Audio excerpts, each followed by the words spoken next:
Assalamualaikum warahmatullahi wabarakatuh. Kami dari kelompok 4 Manajemen SDI akan memaparkan materi tentang penempatan.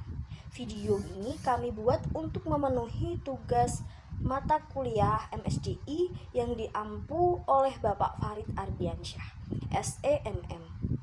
Kami dari kelompok 4 yang beranggotakan 3 orang. Yang pertama ada saya sendiri, Seviana Dewi dengan NIM akhir 055. Kemudian Isnaini Julianti dengan NIM akhir 050.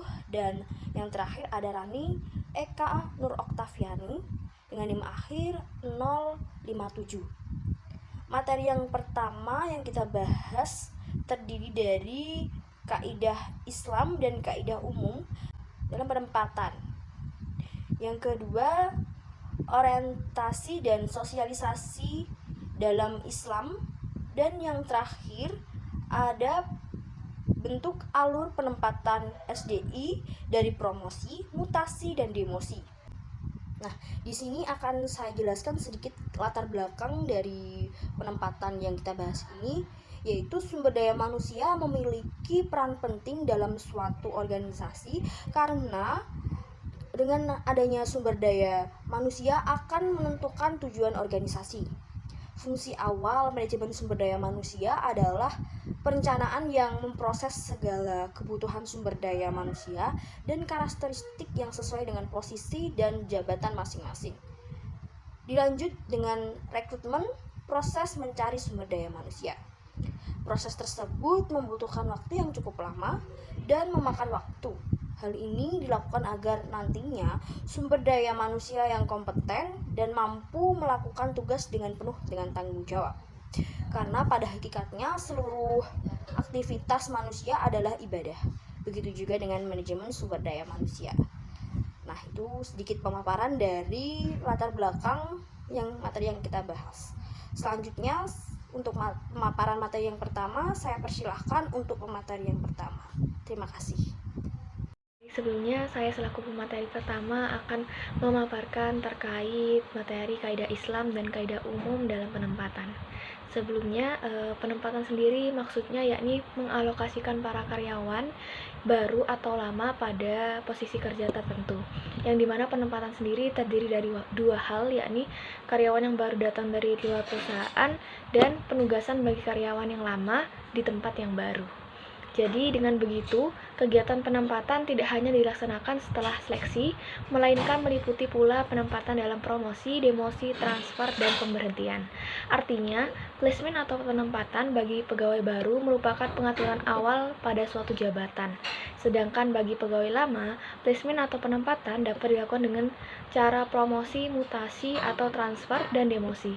Jadi penempatan ini harus dilakukan dengan hati-hati agar tiap pekerja dapat bekerja sesuai dengan keahliannya dan mengerti bagaimana mengerjakan tugas-tugasnya. Suatu perusahaan atau organisasi akan menempatkan karyawannya pada posisi kerja yang sesuai untuk menunjang produktivitasnya di kemudian hari.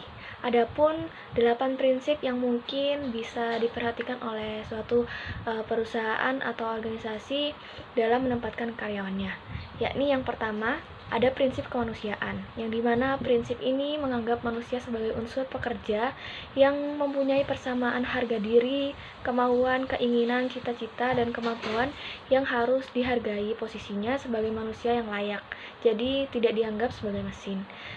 Yang kedua yakni prinsip demokrasi. Dengan adanya prinsip demokrasi ini diharapkan adanya saling menghormati, saling menghargai, dan saling mengisi dalam melaksanakan pekerjaan. Yang ketiga, prinsip the right man on the right place, yang dimana penempatan setiap orang dalam setiap organisasi perlu didasarkan pada kemampuan, keahlian, pengalaman, serta pendidikan yang dimiliki oleh orang yang bersangkutan. Yang keempat yakni prinsip equal pay for equal work, yang dimana pemberian balas jasa terhadap karyawan baru didasarkan atas hasil prestasi kerja yang didapat oleh pegawai yang bersangkutan, bukan karena nepotisme atau semacamnya. Yang kelima yakni prinsip kesatuan arah.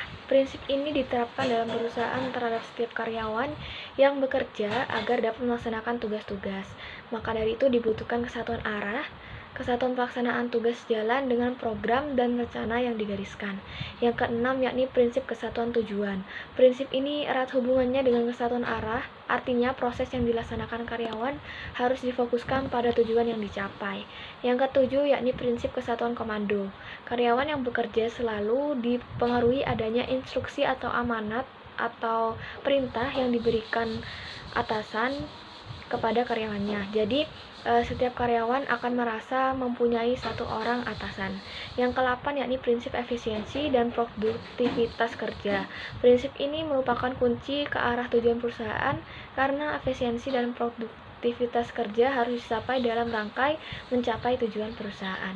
Seorang pegawai hendaknya ditempatkan pada pekerjaan yang sesuai dengan keinginan, kemampuan, dan intelektualitasnya, sehingga ia akan merasa memiliki tanggung jawab yang besar, sehingga dapat mampu menekuni pekerjaan tersebut. Jadi, sebelum memberikan tugas kepadanya, setidaknya pihak HRD mungkin dapat mampu mengenali kemampuan karyawannya, sebab pada prinsipnya tugas itu diberikan sesuai dengan kemampuannya. Hal ini sejalan dengan firman Allah SWT yang terkandung pada Quran Surat Al-An'am ayat 152 yang dimana berbunyi, kami tidak memikulkan beban kepada seseorang melainkan sekedar kesanggupannya. Jadi apabila yang dibutuhkan perusahaan adalah karyawan yang memiliki kemampuan khusus, maka jangan menugaskan karyawan umum. Baik, sesuai dengan adanya tampilan yang ada di layar, jadi kesesuaian ini diukur dari kepuasan individu dalam bekerja, yang dimana yang pertama yakni pegawai merasakan adanya perhatian dari atasan atau majikan terhadapnya sebagai penghargaan atas nilai-nilai kemanusiaan. Yang kedua yakni keyakinan pegawai atau karyawan bahwa atasan atau majikan tidak hanya sekedar mengawasi kinerjanya, melainkan juga mengarahkannya. Jadi yang ketiga, kecintaan individu pegawai atau karyawan pada pekerjaannya. Yang keempat, rasa puas pegawai atau karyawan terhadap tingkat kesejahteraannya secara ekonomi. Maka tidak jarang pula karyawan atau pegawai baru menjalani kontrak kerja selama rentang waktu tertentu sebelum mereka ditetapkan sebagai karyawan tetap. Jika dalam masa kontrak karyawan tersebut mampu menunjukkan kinerja dan kemampuannya secara optimal dalam menjalankan tugas, tentunya ia akan dapat diputuskan menjadi karyawan tetap. Sebenarnya konsep ini juga pernah dijalankan pada masa Khalifah Umar Ibnu Al-Khattab, yang dimana beliau pernah berkata pada pegawainya, sesungguhnya aku memilihmu untuk mengujimu. Jika engkau mampu menunjukkan kinerja yang baik, aku akan tambahkan tanggung jawabmu. Namun bila tidak, aku akan memecatmu. Baik, mungkin itu saja yang bisa saya sampaikan. Saya lanjutkan kepada rekan kelompok saya. Baik, terima kasih moderator. Untuk selanjutnya yaitu orientasi dan sosialisasi dalam Islam. Orientasi merupakan suatu proses di mana karyawan baru mulai melakukan penyesuaian dan adaptasi diri sebagai pegawai baru untuk mengetahui dan mengenal tempatnya dalam keseluruhan hubungan pekerjaan. Orientasi dapat dilakukan dalam bentuk introduksi formal singkat hingga pengenalan terhadap program-program yang panjang. Hal ini bertujuan untuk membuat karyawan baru merasa akrab dengan aturan, kebijakan, dan prosedur yang berlaku dalam organisasi atau perusahaan. Kemudian, sosialisasi adalah proses di mana perusahaan atau organisasi menanamkan sikap, pemikiran, dan perilaku para pegawai. Dengan begitu, akan menyebabkan perusahaan memiliki budaya organisasi yang kuat, sehingga akan memberikan berbagai manfaat seperti mempererat kerjasama, meningkatkan produktivitas, menurunkan turnover, bahkan dapat berfungsi sebagai substitusi dari kepemimpinan. Kemudian terdapat berbagai macam cara untuk melakukan orientasi dan sosialisasi. Di antaranya yang tercantum dalam sejarah Islam, yakni Khalifah Umar bin Al-Khattab melakukan orientasi dan sosialisasi dengan cara memanfaatkan musim haji. Momen musim haji ini digunakan menjadi muktamar tahunan dengan mengundang para pejabat daerah, mensosialisasikan kebijakan dan program pemerintah, melakukan monitoring dan evaluasi terhadap kinerja para pejabat, serta memberikan kesempatan kepada rakyat untuk menyampaikan pengaduan, termasuk tindakan zalim para pejabat. Mungkin itu saja dari saya. Kemudian saya kembalikan kepada moderator. Baik, selanjutnya saya akan memaparkan materi yang terakhir, yaitu materi bentuk alur penempatan sumber daya insani yang terdiri dari promosi, mutasi, dan demosi. Nah, dalam sebuah pencapaian dan tujuan bersama memerlukan sebuah kerjasama yang keras, sungguh-sungguh dan gigih pastinya, sehingga dapat menciptakan tujuan yang sama. Nah, maka dari itu dibutuhkan alur sebuah penempatan yang biasa disebut promosi, mutasi, dan demosi. Nah, apa sih itu promosi, mutasi, dan demosi? Yang pertama ada promosi. Promosi adalah sebuah transfer penugasan yang diberikan kepada karyawan untuk menjalani hak dan tanggung jawab yang tinggi atas apa yang telah diberikan. Nah, begini maksud dari promosi itu. Kita sebagai karyawan pastinya akan mengalami yang namanya kasarnya itu naik jabatan ya. Nah, di balik itu kita akan mendapatkan tugas-tugas yang pastinya akan lebih berat. Nah, itu memerlukan tanggung jawab yang tinggi.